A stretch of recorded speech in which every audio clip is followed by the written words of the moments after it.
दोस्तों, अनएक्सप्लोर्ड दुनिया की हॉरर एंड मिस्ट्री सीरीज की इस वीडियो में हम आपको खुशामदीद कहते हैं। आज की इस वीडियो में हम आपको कुछ ऐसे पुरस्कार वाकयात से रूबरू करवाएंगे जिन्हें जानने के बाद आपके रोंगटे खड़े हो जाएंगे। अगर आपने अभी तक हमारे चैनल को सब्सक्राइब नहीं किया तो इसे सब्सक्राइब करें और बेल के आइकन पर क्लिक करें। दोस्तों, एक्स मर्डर हाउस नामी ये जगह अमेरिकी रियासत आयोवा के शहर विलेस्का में वाक़ है। इसके इस मुनफरिद और अजीबोगरीब नाम से ही पता चलता है कि ये जगह कितनी पुरस्कार और गैर मामूली होगी। इसीलिए ये जगह घोस्ट हंटर्स और पैरानॉर्मल एक्सपर्ट्स के लिए एक मशहूर टूरिस्ट अट्रैक्शन बन चुकी है। इस जगह को इतना पुरस्कार और मनूस इसीलिए समझा जाता है क्योंकि यहाँ पर सन 1912 में 6 बच्चों और 2 नौजवानों की कत्लशुदा लाशें मिली थीं, जिनकी खोपड़ी किसी कुल्हाड़ी के वार से बुरी तरह से टूटी हुई थी और ये लाशें दहशत का मंजर दे रही थीं।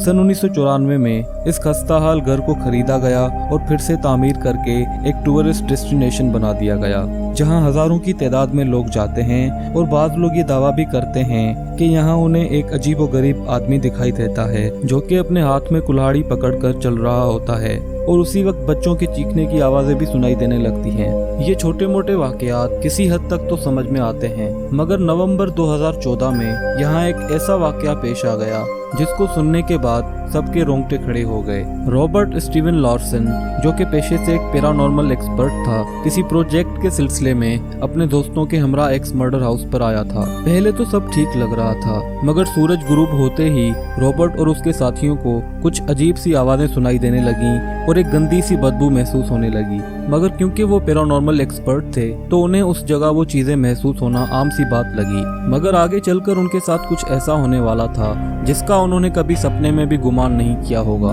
रॉबर्ट और उसके साथी अलग अलग होकर उस जगह का मुआयना करने लगे और जब कुछ वक्त के बाद वो सब वापस आए तो उन्होंने देखा कि रॉबर्ट का पूरा जिस्म खून से लथपथ था और वो बेहोशी की हालत में नीचे जमीन पर गिरा हुआ था।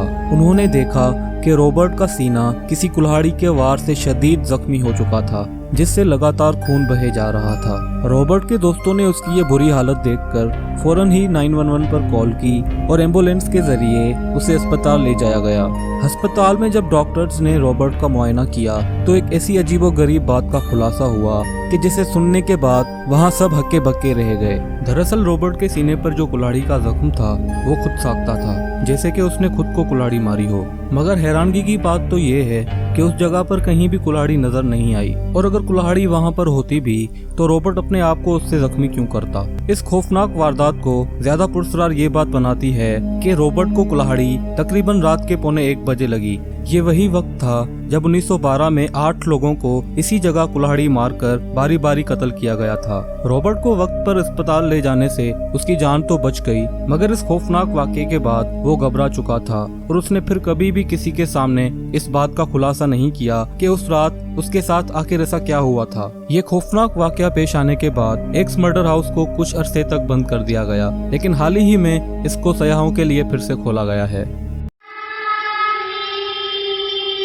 भारतीय शहर बेंगलोर में 4 लड़कियां, जिनका नाम पूनम, इशिका, भावना और आद्विका था, एक शेयर्ड अपार्टमेंट में रहायश पजीर थीं। इन चारों को यहाँ रहने आए हुए मुश्किल से 1 महीना ही हुआ था। इनका शुरू का महीना तो बिल्कुल ठीक गुजरा, मगर कुछ वक्त बीतने के बाद उनके साथ इस फ्लैट पर अजीबोगरीब चीजें रोनमा होने लगी, जिसका पहले तो उन्हें अंदाजा नहीं था। मगर जब वो सारी हकीकतों से वाकिफ हुई तो डर के मारे वो चारों वो फ्लैट छोड़ने पर मजबूर हो गयी। वो चारों जिस कमरे में रहा करती उसमें 2 क्वीन साइज बेड हुआ करते और दोनों के दरमियान में एक कॉफी टेबल और एक कुर्सी हुआ करती थी। एक इतवार की रात वो चारों बाहर से घूम फिर कर वापस घर पर आईं और ठीक 12:30 बजे सोने को चली गईं। अभी रात के 2:30 ही बजे थे कि पूनम अचानक से अपनी नींद से जाग उठी। वो भी नींद में ही थी कि उसने देखा कि उसकी कोई रूममेट कुर्सी पर बैठी हुई है और उसके हाथ कॉफी टेबल पर हैं, जो कि अपना सर नीचे करके बैठी हुई है। उसको लगा कि ये इशिका ही होगी, क्योंकि उसके कपड़े और बाल बिल्कुल इशिका की तरह ही थे। पूनम ने उससे पूछा कि रात के इस वक्त ऐसे उदास क्यों बैठी हुई हो, और वो कोई जवाब देती उससे पहले ही पूनम फिर से सो गई। अगली सुबह सब अपने कामकाज पर चले गए। पूनम अपना कामकाज निपटाकर रात के 9 बजे घर चली आई। उसकी रूममेट अद्विका भी घर पर आ चुकी थी और वो टीवी देख रही थी, जबकि भावना और ऋषिका अभी भी बाहर थी। जब पूनम और अद्विका आपस में बातचीत करने लगी तो अद्विका ने पूनम से कहा कि रात देर तक हम में से कौन जाग रहा था और कमरे की लाइट्स ऑन ऑफ कर रहा था। पूनम ने कहा कि उसने रात 2:30 बजे ऋषिका को टेबल पर बैठे हुए देखा था। ये बातचीत चल ही रही थी कि भावना और ऋषिका भी घर आ गईं। जब ये सब रात का खाना खाने बैठी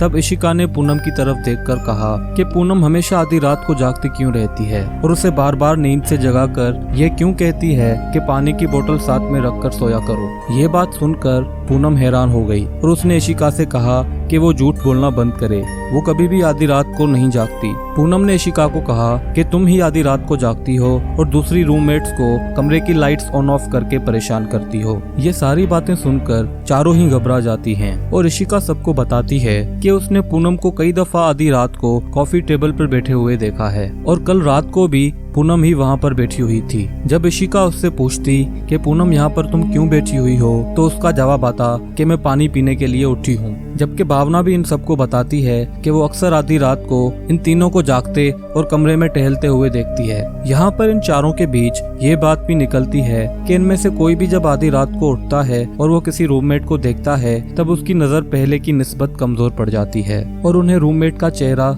ठीक से नजर नहीं आता, जबकि उस वक्त सर भी बहुत भारी हो जाता है। ये सारी हकीकतें सामने आने के बाद वो चारों डर जाती हैं और वो रात जाग कर गुजारती हैं। लेकिन तब भी सारी रात उन्हें किसी के हंसने की और चलने की आवाज सुनाई देती है। अगले दिन वो ये सारी बातें अपने पड़ोसियों को बताती हैं और उनको अपने पड़ोसियों से पता चलता है कि ये घर उन चारों के आने से पहले 1 साल तक खाली था, क्योंकि ये घर जब नया बना ही था तब इसके मालिक की बीवी मिसकैरेज की वजह से यहाँ मर गई थी और उसके बाद यहाँ पर जो कोई भी रहने आता था उसको इसकी रूह परेशान करती थी, यहाँ तक के चोट भी पहुँचाती थी। ये डरावना सच सुनने के बाद वो चारों इस घर को छोड़कर किसी दूसरी जगह चली गईं, जबकि उनके बाद भी किराएदार आते रहे और उनको इसी चीज का सामना करना पड़ा। दोस्तों, आप जब भी किसी हॉन्टेड डॉल या शैतानी गुड़िया का सोचते होंगे तो कोई बहुत पुरानी डरावनी नजर आने वाली गुड़िया या फिर फिल्मों में दिखाई गई अनाबिल जैसी गुड़िया आपके जहन में आती होगी, जो आपकी नजर में हकीकत में वजूद नहीं रखती, मगर फिर भी आप अपने घर के बच्चों के खिलौनों से जितना हो सके उतना दूर रहें। क्या पता जो आपको आम सा खिलौना लग रहा है वो आम है या नहीं। ऐसी ही एक आम नजर आने वाली गुड़िया मशहूर कंपनी डिज्नी की फ्रोजन एल्सा डॉल है, जो कि 2013 की क्रिसमस के मौके पर ह्यूस्टन शहर की एमिली मेडियोना नामी औरत की बेटी को तोहफे में मिली थी। मगर वो आम सी नजर आने वाली गुड़िया कुछ वक्त के बाद हॉन्टेड कहलाने लगी और मुकामी मीडिया की खबरों की जीनत बन गई। मुकामी मीडिया के मुताबिक ये गुड़िया अपने गले के हार पर लगे एक बटन को दबाने पर हॉलीवुड मूवी फ्रोजन के बोल लेट इट गो बोला करती थी।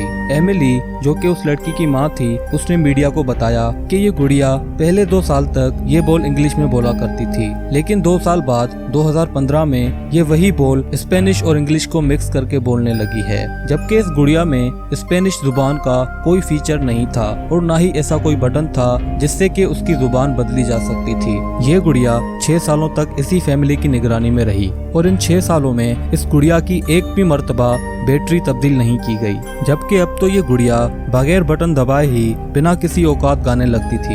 ये सब बदलाव देखते हुए ये माना जाने लगा कि इस गुड़िया पर किसी शैतानी रूह ने कब्जा कर लिया है। 2019 में एमिली और उसकी फैमिली ने इस गुड़िया को अपने घर से बहुत दूर फेंकने का फैसला किया, मगर कुछ हफ्तों बाद उन्होंने उस गुड़िया को अपने घर के लिविंग रूम में एक बेंच के नीचे पाया। जब बच्चों से इसके बारे में पूछा गया तब बच्चों ने भी यही कहा कि वो इस गुड़िया को वापस नहीं लाए। उस दिन के बाद उस गुड़िया ने इंग्लिश में लेट इट गो गाना ही बंद कर दिया और मुकम्मल तौर पर स्पेनिश बोलने लगी। इस सब के बाद एमिली की फैमिली ने उस गुड़िया को संदूक में बंद करके दूर एक कचरे के ढेर में डाल दिया, जिसके बाद वो कुछ दिन बाहर घूमने चले गए। मगर जब वो वापस आए तो वो शैतानी गुड़िया भी वापस आ चुकी थी और उनके घर के बैकयार्ड में उनका इंतजार कर रही थी। इन सब चीजों से परेशान होकर एमिली इस शैतानी गुड़िया को चर्च ले गई और वहाँ एक प्रीस्ट को इसके बारे में सब कुछ बताया। प्रीस्ट ने इस गुड़िया पर एक्सोर्सिज्म करके उसे पट्टियों से बांध दिया और फिर उसे चर्च के बाहर ही दफना दिया, जिसके बाद आज तक वो गुड़िया कभी भी एमिली के घर नहीं गई। इस गुड़िया में ऐसा बदलाव क्यों आया, ये बेशक एक सोचने जैसी बात है।